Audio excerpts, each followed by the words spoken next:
What is up, you guys? Massive here, and today we are reviewing Logan, the newest solo Wolverine movie starring Hugh Jackman.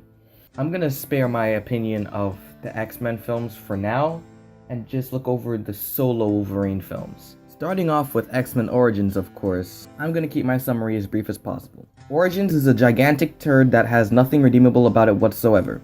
It has CG that makes Matrix Reloaded look like Tron Legacy, awful acting, terribly boring script, and a portrayal of a comic book character that we haven't seen done this abysmally since Catwoman. The 2013, however, is kind of a huge guilty pleasure for me. It does have its problems, which I'll go into later, but personally, I loved it. Wolverine was awesome, his little sidekick was cool, the cinematography was beautiful, and the action was really fun.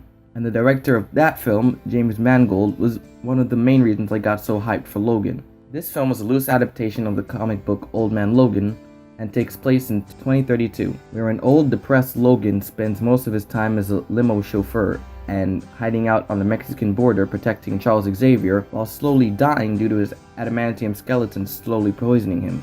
His life changes once more when a little girl named Laura comes under their wing and they have to get her to a safe haven up north while being chased by an evil corporation. The next hour and a half is a glorious R-rated bloodbath. First things first, the acting in here is fantastic from everyone. This is Hugh Jackman's final performance as the titular character and he gives it his all.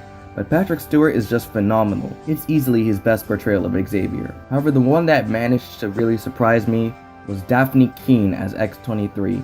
This might just be one of the best performances from a child I've ever seen, if not the best. She barely utters a word throughout the entire film and she still gives a flawless performance. Just that insane look on her face can manage to intimidate you. The action in this film, however, is where I have to dock some points off. While it's far from terrible, it can get a bit too shaky and choppy for me, so I wasn't fully able to enjoy Logan and Laura slicing up throats.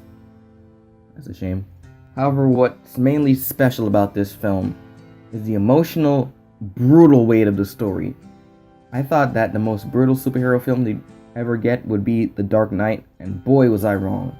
This film has fantastic drama, which mainly shines at around the third act. Funny thing is, in 2013's The Wolverine, it had an outstanding first and second act, but third act was terrible. That's when the mood went from pseudo-realistic to a cheesy Saturday morning cartoon. In Logan though, it went from a great first and second act to an outstandingly dark third act. I won't exactly spoil it because I wasn't dropped as a baby, but you will be crying your eyes out at the end, or tearing up at the very minimum. If you don't do either, then you're just a heartless monster. Overall, Logan is amazing.